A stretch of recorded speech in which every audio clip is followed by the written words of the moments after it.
J'espère que vous allez bien. Alors, autant vous dire que j'ai hâte de ne plus avoir à communiquer au travers d'une caméra et par Internet, mais qu'on puisse se retrouver ensemble et de vous voir face à face. Mais voilà, circonstances exceptionnelles, et bien, grâce au Seigneur, bien grâce à Dieu, nous avons de la technologie, nous avons des moyens de communiquer, de partager, de recevoir, de donner, d'échanger. Et voilà, nous voulons continuer à prier, à persévérer et à proclamer que bientôt, très bientôt, nous pourrons à nouveau revivre l'amour fraternel, la communion fraternelle en toute simplicité et en toute sécurité. Voilà, j'aimerais partager avec vous, pour ceux qui ont leur Bible, eh bien, un texte de la lettre de Paul aux Éphésiens, chapitre 6. C'est un texte que certainement vous avez dû lire ces dernières semaines, un texte qui est très fortifiant, qui nous révèle des choses importantes et qui m'a beaucoup parlé cette semaine, comme il a pu parler à beaucoup d'autres. Et j'aimerais juste, voilà, en quelques mots, partager un petit peu ce que le Seigneur a mis sur mon cœur. Donc Éphésiens chapitre 6, et à partir du verset 10, on peut lire « Au reste, fortifiez-vous dans le Seigneur et par sa force toute puissante, revêtez-vous de toutes les armes de Dieu, afin de pouvoir tenir ferme contre les ruses du diable. Car nous n'avons pas à lutter contre la chair et le sang, mais contre les dominations, contre les autorités, contre les princes de ce monde de ténèbres, contre les esprits méchants dans les lieux célestes. C'est pourquoi prenez toutes les armes de Dieu, afin de pouvoir résister dans le mauvais jour et tenir ferme après avoir tout surmonté. Tenez donc ferme, ayez à vos reins la vérité pour ceinture, revêtez la cuirasse de la justice, mettez pour chaussure à vos pieds le zèle que donne l'évangile de paix, prenez par-dessus tout cela le bouclier de la foi, avec lequel vous pourrez éteindre tous les traits enflammés du malin. Prenez aussi le casque du salut et l'épée de l'esprit, qui est la parole de Dieu. Faites en tout temps, par l'esprit, toutes sortes de prières et de supplications, veillez à cela avec une entière persévérance et priez pour tous les saints. Alors ce passage de l'Écriture vient après toute une liste de recommandations que l'apôtre Paul donne afin que chacun puisse relever les plus grands défis, peut-être même le plus grand défi de la vie, les relations interpersonnelles. Alors, il va adresser des recommandations aux femmes et aux maris, aux enfants et aux parents, aux maîtres et aux serviteurs, et aux esclaves et aux hommes libres. Et Pierre, à ses recommandations, dans sa lettre, va rajouter les frères et sœurs, et les jeunes et les anciens. Et nous savons que ce ne sont pas des situations faciles, nous savons qu'il est toujours difficile de communiquer avec amour, avec tendresse, avec écoute. Bref, on sait que beaucoup de conflits viennent dans nos relations au quotidien. Mais là, voir arriver ici, après cette liste, eh bien, la notion de combat spirituel et le diable même, c'est comme surprenant. C'est comme si ce n'était pas le sujet, ce n'était pas si grave, ce n'était pas si important. Pourtant, dans ce que nous traversons tous les jours, et peut-être en ce moment ça se voit plus, eh bien, c'est ce défi qui est devant nous tous les jours. Vivre ensemble, parvenir à vivre ensemble, dans l'amour et le respect, dans la paix et la maîtrise de soi, dans la simplicité et l'obéissance, dans le service, dans l'honneur, sans s'irriter, sans se décourager, sans faire de menaces, sans faiblir, en se soutenant, se supportant les uns les autres, en s'encourageant les uns les autres, même à distance. Pour beaucoup, par exemple, on a dû apprendre à faire l'école à la maison avec nos enfants. Et si nous doutons que ce défi est si grand et si vital, regardons ce que l'Écriture en dit et la nature des armes que Dieu nous donne pour relever ce défi efficacement.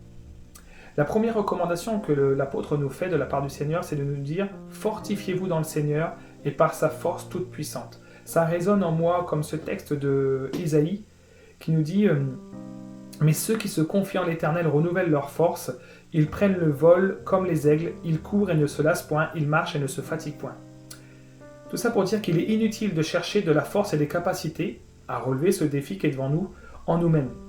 Dans notre propre sagesse, dans notre propre capacité, dans notre propre force, dans notre propre intelligence. La force, comme dit le chant, est en Christ. Et la force est dans le Seigneur Jésus, nous dit aussi les Écritures. Fortifiez-vous dans le Seigneur. car nous n'avons pas à lutter contre la chair et le sang, mais contre les dominations, contre les autorités, contre les princes de ce monde de ténèbres, contre les esprits méchants dans les lieux célestes. La révélation que fait l'apôtre Paul, inspiré par l'Esprit de Dieu, eh bien, fait effet d'une bombe en fin de compte. Il révèle une chose, notre ennemi est invisible. Il n'est pas un de nos semblables, et encore moins un frère ou une sœur de l'Église, encore moins un proche ou un membre de la famille, même si parfois, même si souvent, nous nous laissons utiliser dans ce faux combat des uns contre les autres. L'ennemi est invisible, il est dans les lieux célestes, alors le combat est spirituel. Et cet ennemi, eh bien, on nous dit qu'il utilise des ruses, les ruses du diable. Donc, pourquoi ruse? Le mot nous vient pour dire manière détournée. Il ne vient pas attaquer frontalement et se présenter d'une manière claire et évidente, mais il vient sournoisement, par des portes dérobées, par des accès, nous dit l'apôtre, des accès que nous lui avons laissés, des accès que nous avons laissés libres pour lui. Alors, il nous dit, prenez toutes les armes de Dieu pour pouvoir résister dans le mauvais jour et tenir ferme après avoir tout surmonté, parce que le combat est sans relâche. Avant, pendant et après. Il dit, revêtez-vous avec cette idée d'être continuellement vêtu des armes de Dieu. C'est comme si il nous disait, voilà, ne baissez jamais la garde. Veillez et priez, soyez continuellement sur vos gardes, soyez continuellement veillants et surveillants comme des sentinelles, et toujours équipés, toujours armés, toujours vêtus. Dans cette notion de revêtez-vous, eh bien en grec, ça veut dire aussi enfoncez-vous. Enfoncez-vous dans la vérité de Dieu. Enfoncez-vous dans sa justice. Enfoncez-vous dans la foi et dans son salut. Enfoncez-vous dans sa parole. Et surtout, n'allons pas combattre sans armes. C'est terriblement triste aujourd'hui de voir aux informations des médecins pleurer, mais vraiment pleurer, en disant qu'ils se sentent comme des combattants sans armes face à la maladie.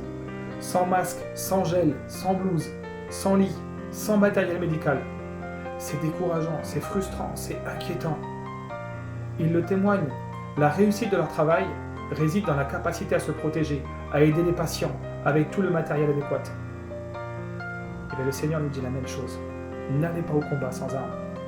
Et les armes de Dieu sont les plus efficaces face aux attaques de l'ennemi. Il s'agit, en faisant une allégorie avec l'armure du soldat, eh bien, l'apôtre nous parle et nous désigne ces armes spirituelles, comme étant la vérité de Dieu face au mensonge de l'ennemi, la justice de Dieu face à l'injustice, le zèle que donne l'Évangile face à la négligence de la bonne nouvelle, la foi dans les promesses de Dieu face aux doutes provoqués par les questions de l'ennemi, le salut par grâce face à l'échec de nos œuvres, la parole de Dieu face à toutes les autres paroles. Ce sont les armes que le Seigneur Jésus nous a laissées pour mener le combat spirituel, celui qui se mène à genoux, tête baissée, sous la puissante main de Dieu, dans la prière et les supplications. Faites en tout temps par l'Esprit toutes sortes de prières et de supplications, dira l'apôtre Paul. Veillez à cela avec une entière persévérance et priez pour tous les saints. Et dans ce combat, il y a quelque chose qui est extraordinaire et qui n'est attribué qu'à ce combat-là, qu'à ce combat spirituel contre les puissances célestes des ténèbres. La victoire est assurée. Car nous n'avons pas à lutter contre la chair et le sang, mais contre les dominations, contre les autorités, contre les princes de ce monde de ténèbres, contre les esprits méchants dans les lieux célestes. C'est hors de portée. C'est évidemment hors de portée, et ça semble être quelque chose devant lequel nous sommes sans aucun pouvoir, sans aucune capacité à relever ce défi. Pourtant, dans ce combat spirituel, la seule issue pour le Seigneur et son serviteur fidèle, c'est la victoire, car l'ennemi est déjà vaincu à la croix.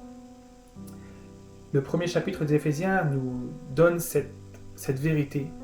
Dieu a déployé en Christ l'infinie grandeur de sa puissance, en le ressuscitant des morts et en le faisant asseoir à sa droite dans les lieux célestes, au-dessus de toute domination, de toute autorité, de toute puissance, de toute dignité et de tout nom qui se peut nommer, non seulement dans le siècle présent, mais encore dans le siècle à venir. Il a tout mis sous ses pieds et il l'a donné pour chef suprême à l'Église, qui est son corps, la plénitude de celui qui remplit tout en tous. Éphésiens chapitre 1, versets 20 à 23. Voilà, je pense que j'ai peut-être été un peu long et on va avoir un temps de louange. Mais avant cela, je voudrais vous proposer un temps de prière. Méditez ce texte, méditez cette parole, peut-être même prier cette parole. Et je voudrais juste l'afficher quelques minutes et que nous puissions, chacun dans son cœur, chacun dans sa maison, proclamer ces vérités, que la victoire est assurée, que le Seigneur est avec nous, il est pour nous, et que ce combat trop grand pour nos épaules, c'est le Seigneur qui nous porte. Et il nous fait traverser cette tempête avec ses armes à lui, avec ses armes spirituelles, parce que le combat est spirituel. Merci Seigneur d'ouvrir nos yeux, d'ouvrir nos cœurs à cette réalité, et donne-nous de combattre le bon combat. Merci Seigneur parce que tu nous révèles au travers de ta parole des vérités fondamentales, et tu nous demandes Seigneur, tu nous appelles dans ta grâce à relever des défis trop grands pour nous, mais dans notre faiblesse, c'est alors que nous sommes forts, par la puissance que tu mets en nous, par ton esprit. Sois glorifié dans ces moments-là. Merci Seigneur parce que tu visites tous les frères et sœurs, chacun dans sa maison, chacun dans sa chambre, chacun dans son cœur Seigneur, et tu fortifies les uns, tu restaures les autres, tu consoles les uns, et tu répares les vies brisées. Merci Seigneur parce que tu es à l'œuvre, et nous voulons proclamer que nous allons voir un réveil dans ton royaume, un réveil dans ton Église. Et nous te prions Seigneur pour l'avènement de ta gloire, pour la sanctification de ton nom Seigneur, et l'avènement de ton règne. Au nom de Jésus. Amen.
Quand je songe l'univers,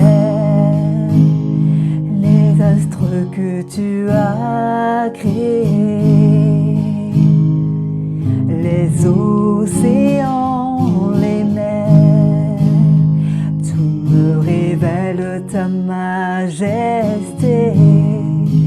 Alors mon âme veut s'écrier de tout mon cœur, je veux chanter. Alors mon âme veut s'écrier de tout mon cœur, je veux chanter. Oh Dieu, tu es infiniment grand, éternel puissant. roi majestueux, ô Dieu tu es infiniment grand, éternel puissant, roi majestueux. Quand je songe que tu m'as fait, que tu t'es révélé à moi, que pour moi tu as tout créé, tout me révèle ta bonté. Alors mon âme veut s'écrier de tout mon cœur, je veux chanter. Alors mon âme veut s'écrier de tout mon cœur, je veux chanter. Oh Dieu, tu es infiniment grand, éternel puissant, roi majestueux. Oh Dieu, tu es infiniment grand, éternel puissant, roi majestueux.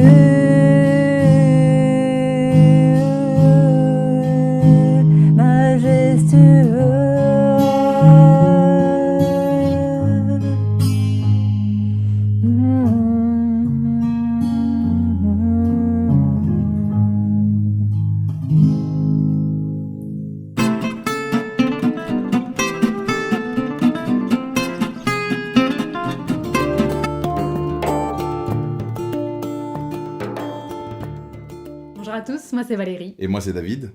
Alors aujourd'hui, on va vous lire un livre qui a été écrit par Tria Newbell et illustré par Catalina Echeverry, qui s'appelle La très bonne idée de Dieu. Et ce livre va nous expliquer pourquoi nos différences sont si belles. Allez, on s'installe bien comme il faut. Et c'est parti. La très bonne idée de Dieu.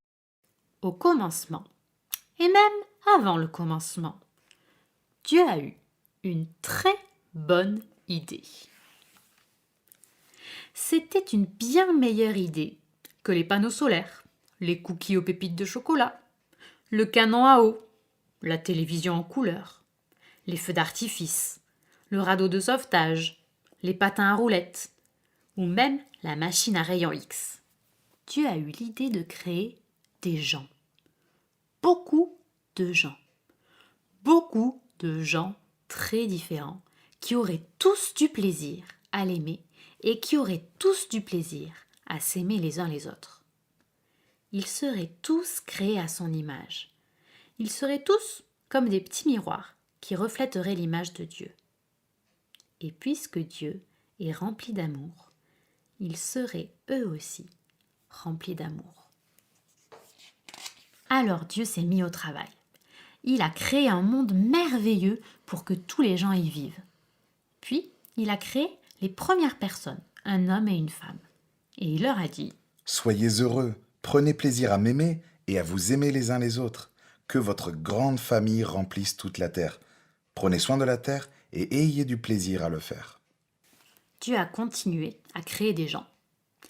Ils étaient tous faits à son image. Ils étaient aussi tous très différents. Certains étaient des hommes et d'autres étaient des femmes. Certains aimaient lire et d'autres aimaient faire du vélo. Certains avaient la peau foncée et d'autres avaient la peau plus claire. Certains avaient des cheveux bouclés et d'autres avaient des cheveux raides. Nous vivons aujourd'hui dans le monde de Dieu. Nous sommes tous différents, mais nous sommes aussi tous pareils. Chaque personne que tu vois est différente de toi. Et en même temps, elle te ressemble aussi. Tu as parfois l'impression que les gens sont différents, qu'ils parlent une langue que tu ne parles pas et jouent à des jeux que tu ne connais pas.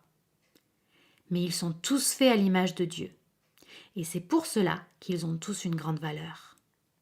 C'est ça, la très bonne idée de Dieu. Mais les gens ont complètement gâché la très bonne idée de Dieu. Les premières personnes que Dieu a créées ont choisi de ne pas aimer Dieu. Et cela s'appelle le péché. Et parce qu'elles ont choisi de ne pas aimer Dieu comme elles auraient dû l'aimer, elles ont oublié comment s'aimer les unes les autres, comme elles auraient dû s'aimer. Nous sommes tous pareils. Nous choisissons de ne pas aimer Dieu. Nous sommes donc incapables de nous aimer les uns les autres comme il faudrait. Nous péchons. Parfois, nous sommes méchants avec certaines personnes juste parce qu'elles sont différentes. Les gens se battent entre eux, les gens sont méchants entre eux, les gens se moquent les uns des autres. Et puisque nous avons complètement gâché la très bonne idée de Dieu, il n'est pas content de nous. À cause de notre péché, nous ne pouvons pas être ses amis. Nous ne pouvons pas avoir du plaisir à vivre avec lui. Nous avons besoin que Dieu nous pardonne d'avoir complètement gâché sa très bonne idée. C'est pareil pour tout le monde.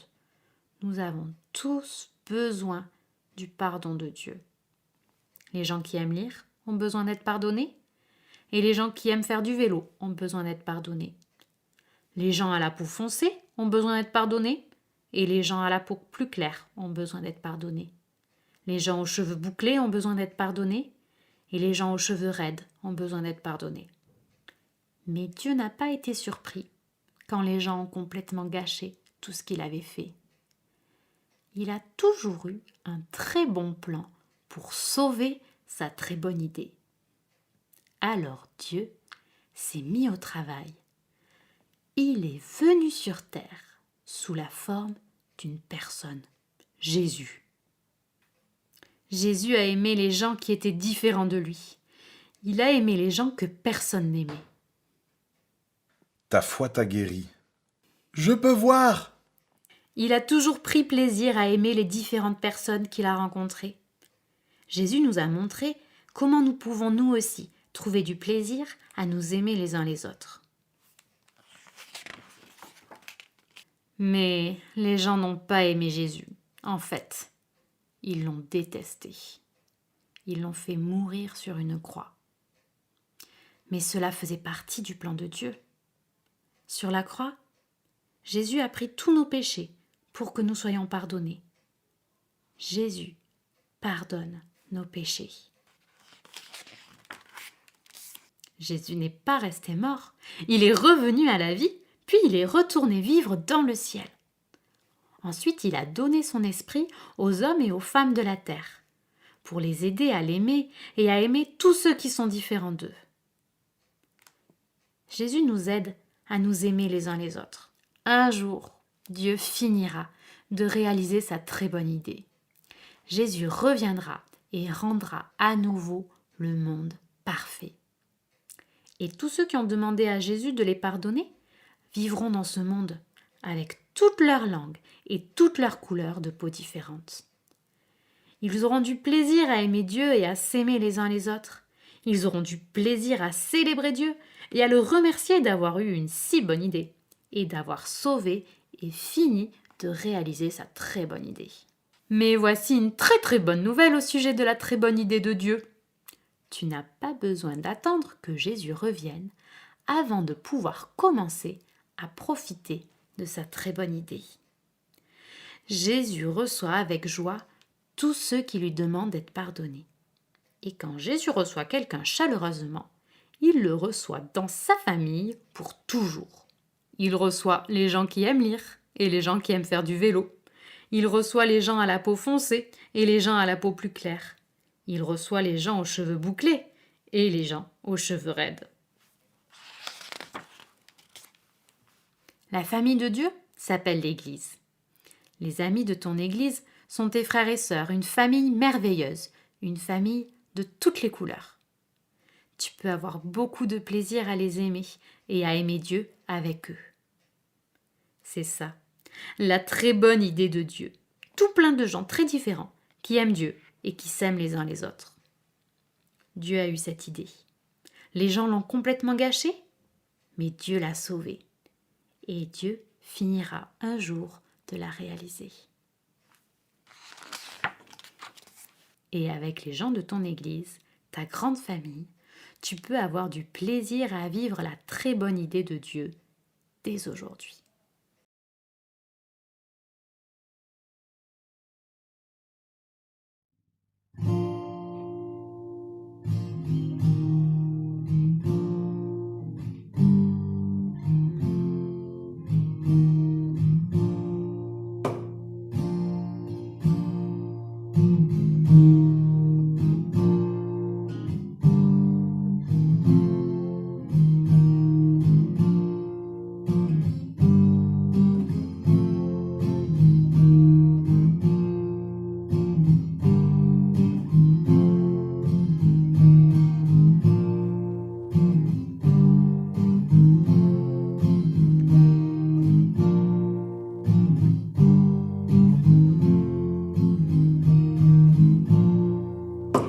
roi de mon cœur soit la montagne où je cours, la fontaine où je bois, oh il est mon chant.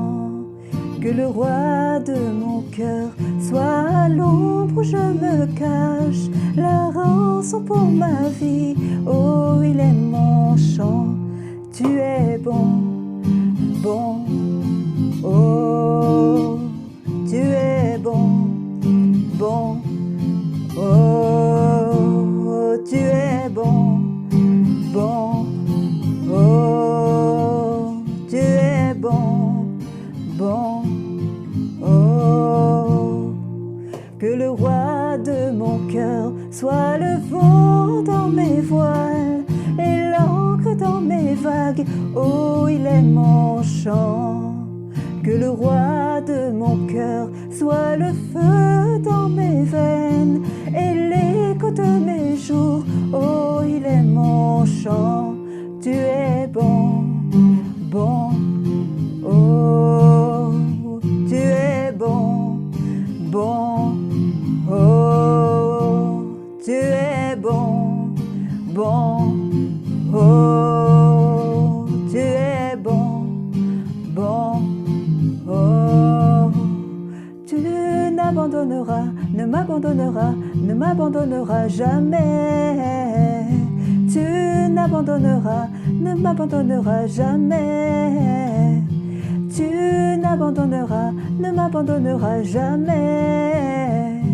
Tu n'abandonneras, ne m'abandonneras jamais. Tu n'abandonneras, ne m'abandonneras jamais. Car tu es bon, bon, oh, tu es bon, bon, oh, tu es bon, bon, oh, tu es bon, bon, oh.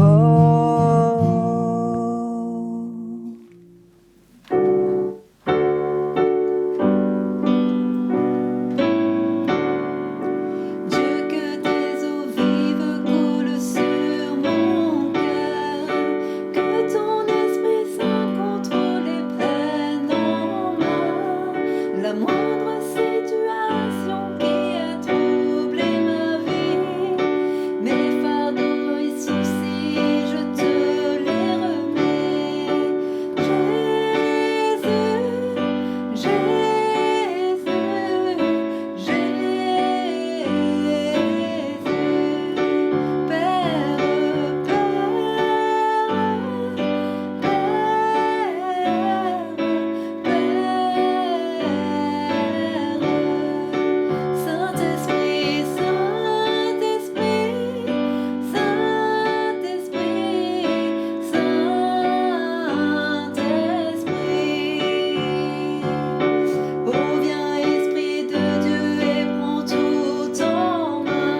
sommes confinés et nous profitons du privilège que nous avons de pouvoir sortir 1 heure pour prendre l'air, en respectant bien sûr les consignes de sécurité, c'est important, et nous pouvons ainsi profiter de la nature, du ciel bleu, du calme qui contraste, et même chez nous, il n'y a plus d'avions qui passent, il n'y a plus de files de voitures, la nature montre des champs qui poussent, qui fleurissent, qui sont merveilleux à voir, et c'est vrai que quand nous nous promenons, nous pouvons profiter de tout ce qui nous entoure.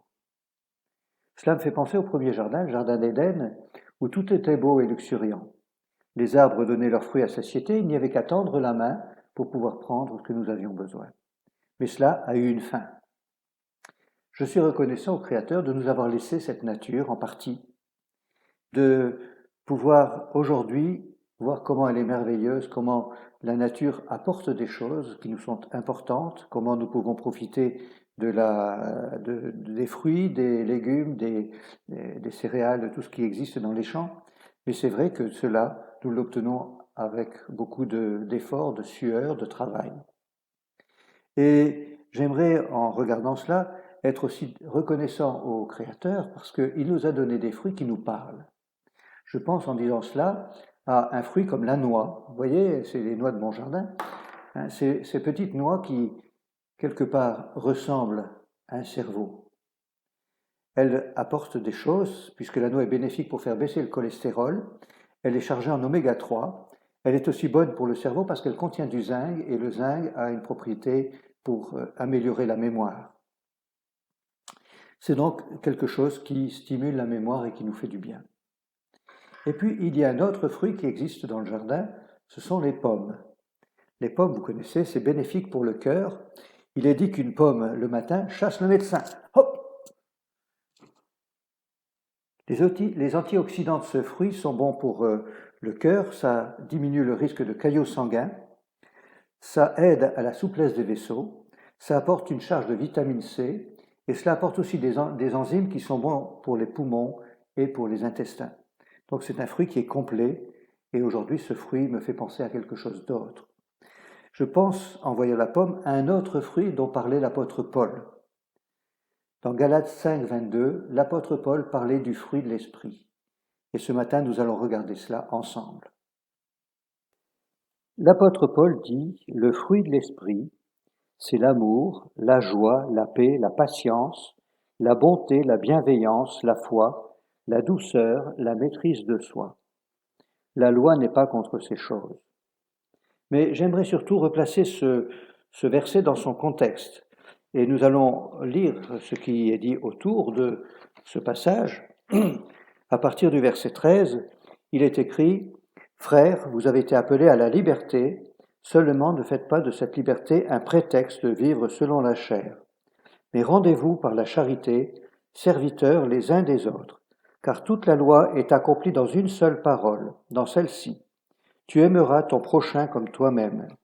Mais si vous vous mordez, si vous vous dévorez les uns les autres, prenez garde que vous ne soyez détruits les uns par les autres. Je dis donc, marchez selon l'esprit, et vous n'accomplirez pas les désirs de la chair, car la chair a des désirs contraires à ceux de l'esprit, et l'esprit en a de contraires à ceux de la chair.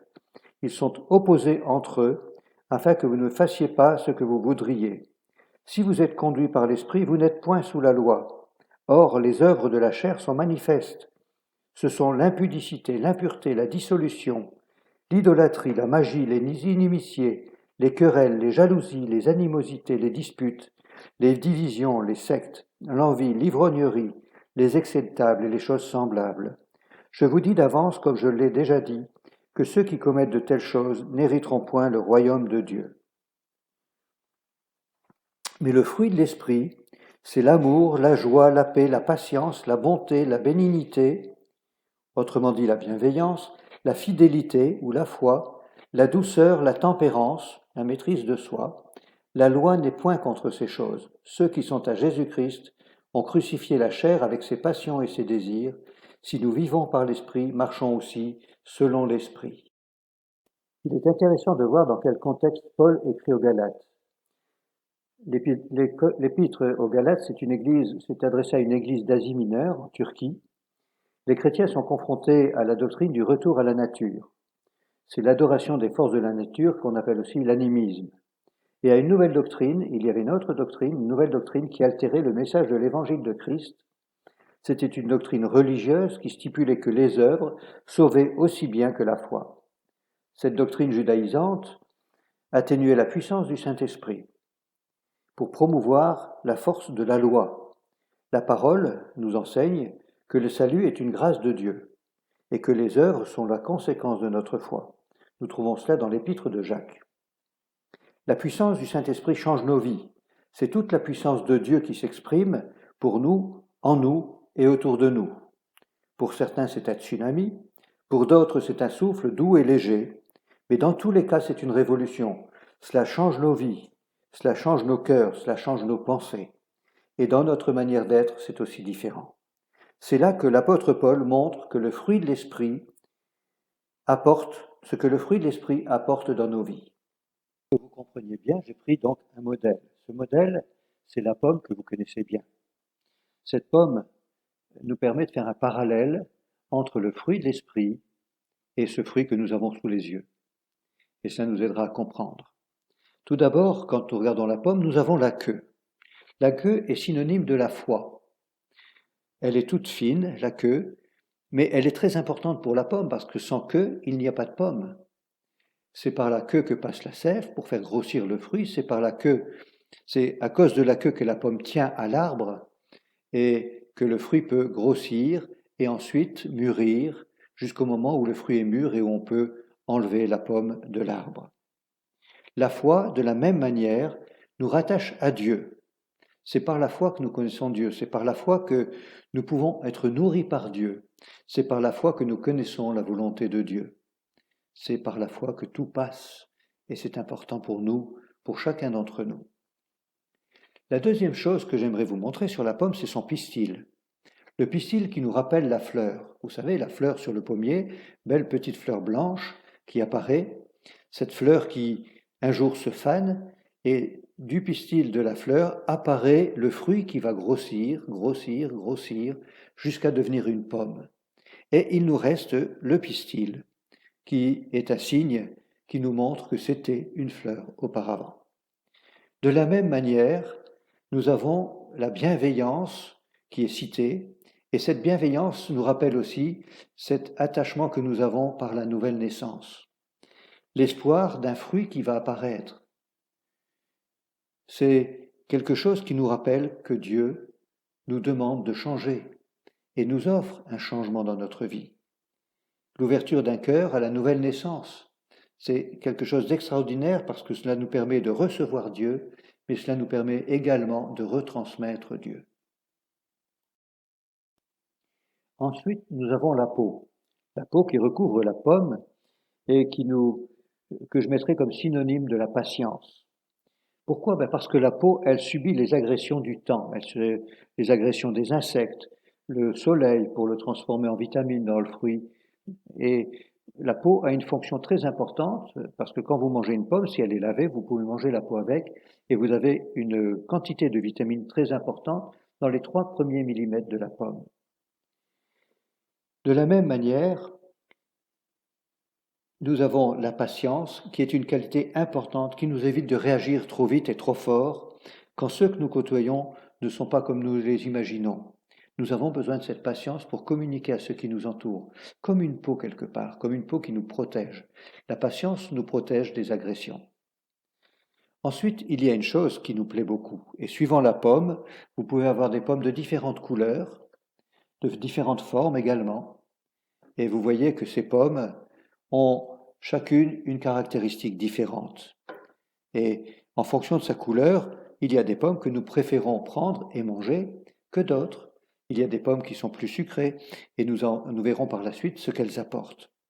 Mais sachez que ces pommes que nous avons peuvent nous apporter des choses différentes.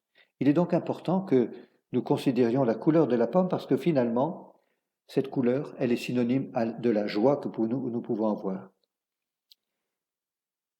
La peau donne une apparence, cette couleur donne une apparence à la pomme qui la rend plus attirante quand nous l'achetons.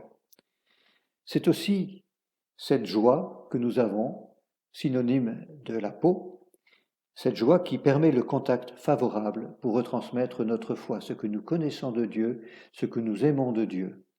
Et c'est vrai que quand nous avons la joie, nous avons aussi une attirance vis-à-vis des gens qui nous entourent. Maintenant, nous allons aller plus en profondeur avec le fruit. Et nous allons aussi aller voir des choses qui nous intéressent beaucoup. Tout d'abord, quand nous regardons la pomme, nous voyons qu'il y a la chair. Il y a la chair quelque chose qui, pour nous, est synonyme d'amour.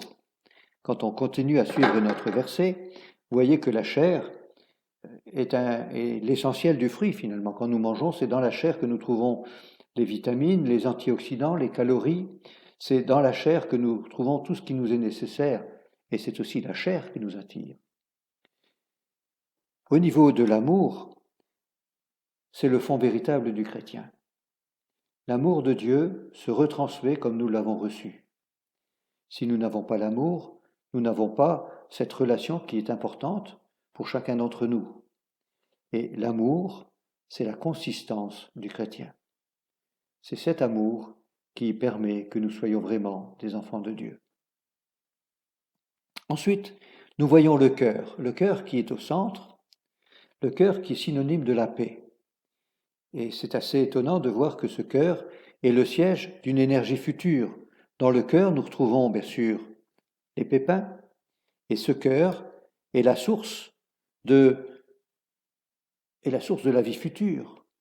C'est le siège de l'énergie future, de la reproduction. Dans le cœur de l'homme, dans le cœur du chrétien, se trouve la sérénité. La sérénité qui vient de la relation personnelle avec Dieu. Et c'est dans le cœur que nous voyons vraiment comment se tient un chrétien. Et puis, il y a tous les pépins de la pomme qui ont une utilité importante, parce que sans les pépins, il n'y a pas de reproduction. C'est l'espérance du devenir. C'est la bonté, finalement.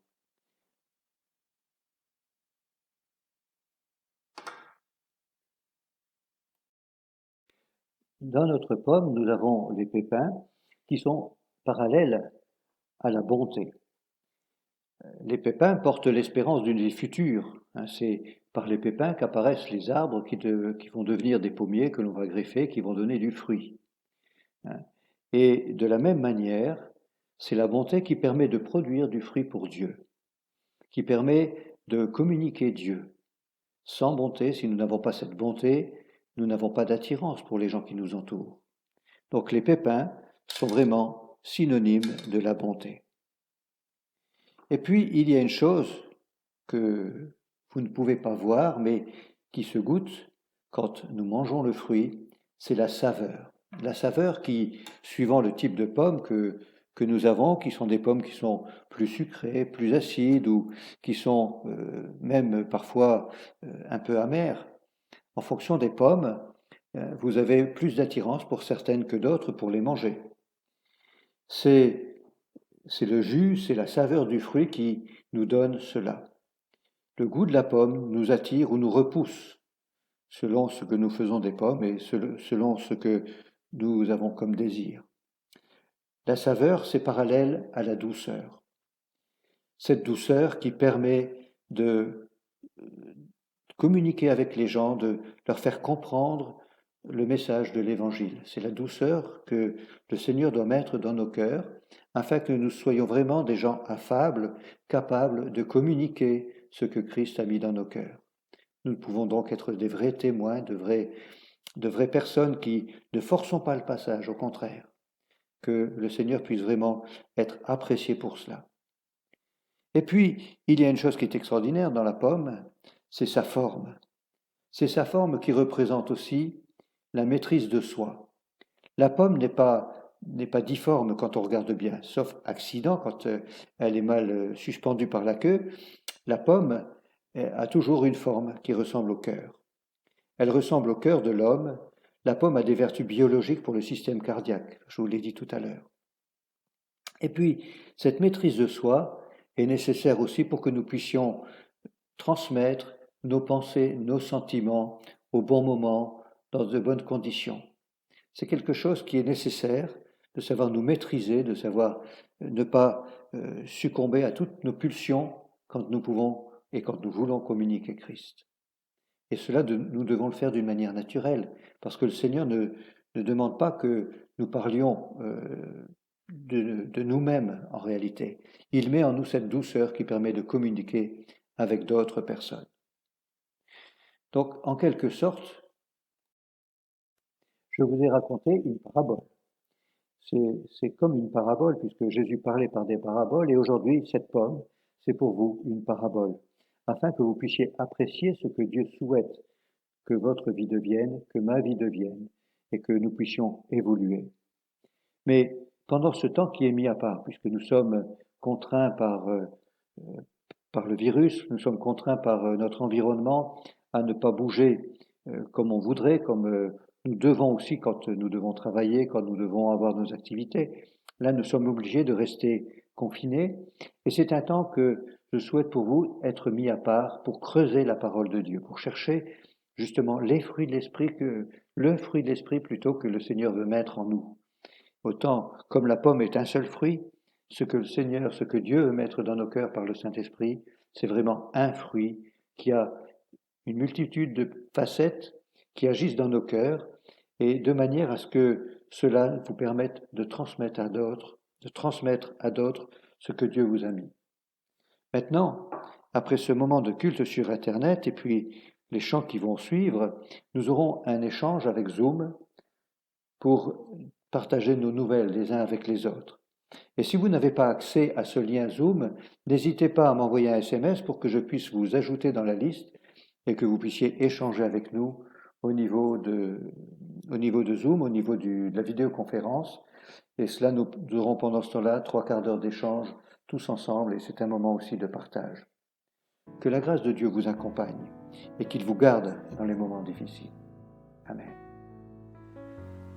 Et voilà, j'espère que vous avez pu être bénis, pu être fortifiés, encouragés par ces quelques chants, par le temps de méditation que nous avons essayé d'apporter avec nos faibles moyens, et que le Seigneur lui-même nous fortifie et pas simplement ce que nous pouvons faire.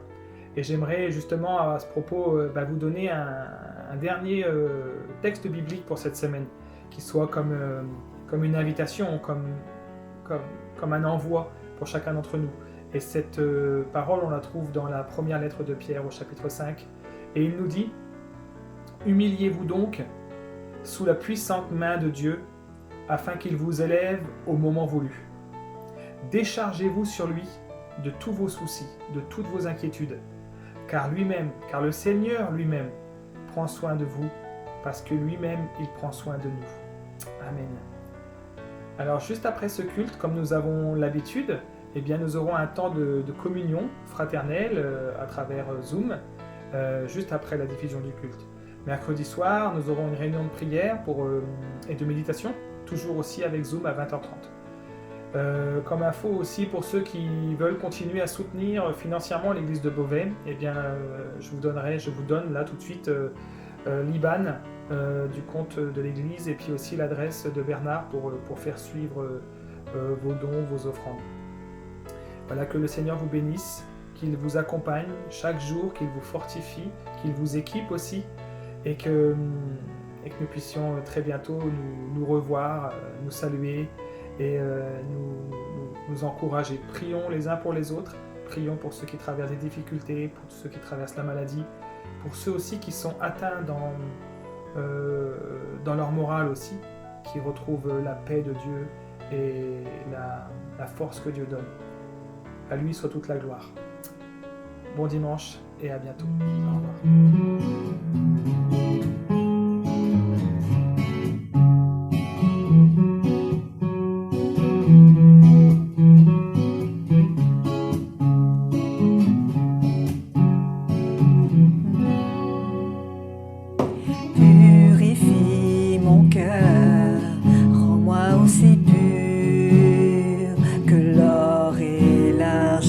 Purifie mon cœur, rends-moi aussi pur.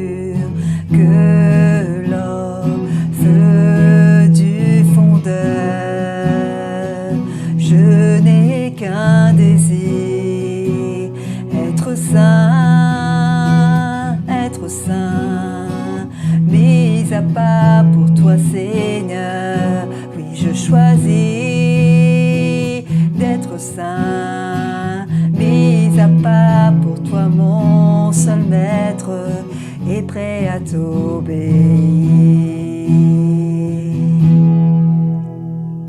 Purifie mon cœur, rends-moi aussi pur que l'or et l'argent. Purifie mon cœur, rends-moi aussi pur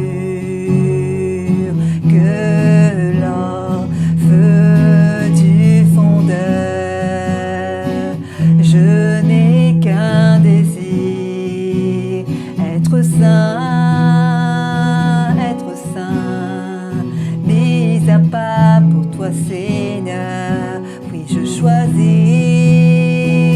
d'être saint, mis à part pour toi mon seul maître et prêt à